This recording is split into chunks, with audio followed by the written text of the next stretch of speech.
Hey, this is Darren from Property Prosperity, and today I'd like to have a bit of a chat to you about fear.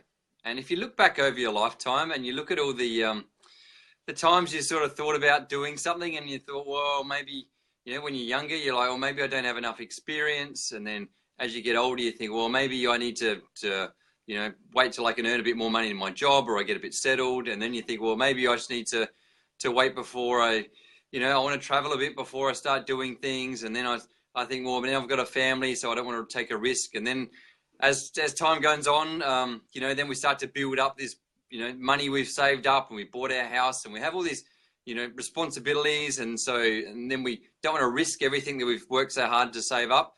And the reason why this fear is dangerous for us is because we've got to be setting ourselves up for the long time and for the future. And the problem is with fear, you're always thinking about the short term. And you're always thinking about what am I worried about right now? And the thing you probably should be worried about with fear is you probably should be thinking about, should be worried about what's going to happen in the future. How am I setting myself up now for where I need to be in the future? Because, if you don't take those risks now, if you don't take yourself outside of those comfort zones now, you're never going to get yourself to the point where you are setting yourself up for the future. So, this applies to everything almost, whether it's a sporting career, or whether it's a music career, or whether it's your choosing a path in life that you really want to get to achieve something. You're always going to have to go outside of your comfort zone. And this particularly applies to property. And so if you look back over your lifetime and you think about, all the opportunities you've missed out because you've just decided that it wasn't the right time, and hey, Chris, thanks for joining. And this is particularly punishing with as far as property goes. The amount of times, it's depressing when you look back over time and you think, oh man, 10 years ago, if I'd only bought some properties back then, or 15 years ago, or 20 years ago. And this is the thing, the older you get, the more you regret all the things you haven't done in the past. And particularly with property, it can particularly punishing, because you look back thinking, man, if I've only, at the time, you're like, oh, everything's a bit expensive. I'm not really sure what the market's going to do. Maybe I don't have enough experience. Maybe I don't have enough capital. And so you decide, well, maybe I'll just hold off for a little bit longer. And then 10 years down the track, you look back and you think, man, if I only bought 10 of those properties, how much would a difference would have that made our life?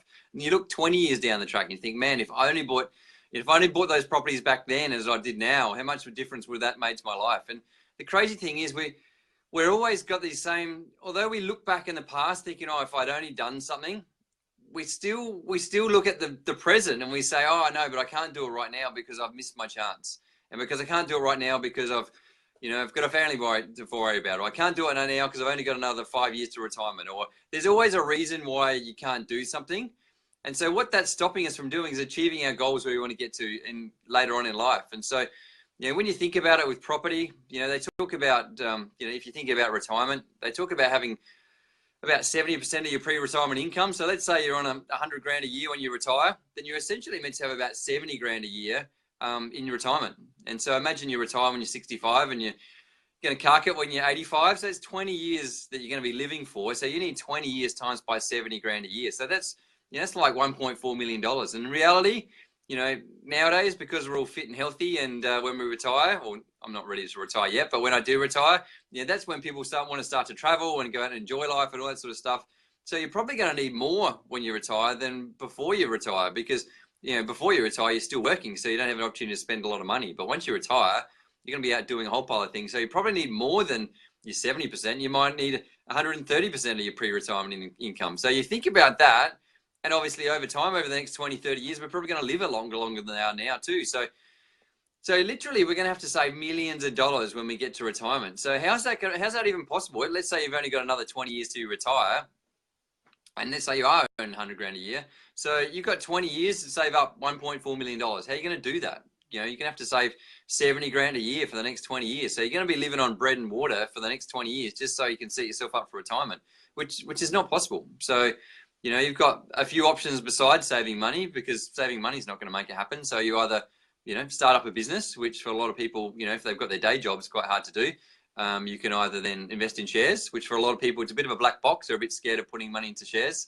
And for other people, it's, putting into property. So if you decide property is your thing, the thing about property, well, the good thing and the bad thing about it costs quite a lot of money to get in, and it costs quite a lot of money to get out. So you're more likely to stick with property for the long term, Because really investing in property, it's all about the long term. It's about the long-term capital gauge. You're hanging on, waiting for the market to go up over the time. You know, they talk about, you know, the property doubling in value every 10 years. You know, essentially that's saying the property values are going to go up, you know, 7% on average every single year. So, you know, you can imagine if you've got one property and it goes up by 7%, that's not going to change your life. But if it goes up 7% over 20 years, you know, that's when it's going to make a massive difference to your life.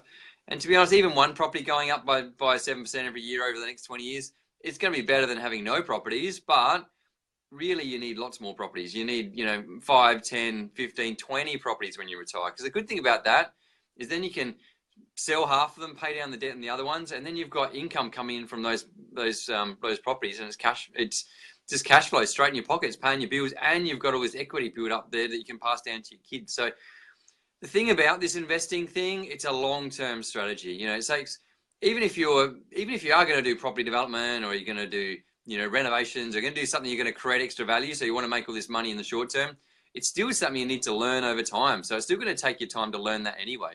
And then if you think about buy and hold strategy, it's a long-term strategy too, that you have to sit and wait for the market to go up, and it just takes a long time. So the key with property is the longer you're in there, the better returns you're going to get, and the better you're going to be off overall. So if you rely on fear to hold you back, what that's going to do is stop you doing anything. And so, you know, the key to property is time in the market. It's not about timing the market, it's about time in the market. So if that's the key, you got to get in the market, and you just got to hang on for the long term. And so by letting your fear hold you back and stop you from investing, or stop you from trying to achieve what you need to achieve, you're going to look back, getting ready for your retirement, you're going to look back thinking, look at that wasted opportunity that I've missed out on. Look how much money I've missed out on. Look at the stability I missed out on. And the reason I've missed out on that future stability I could have had in retirement was because I was worried about losing what I had right now.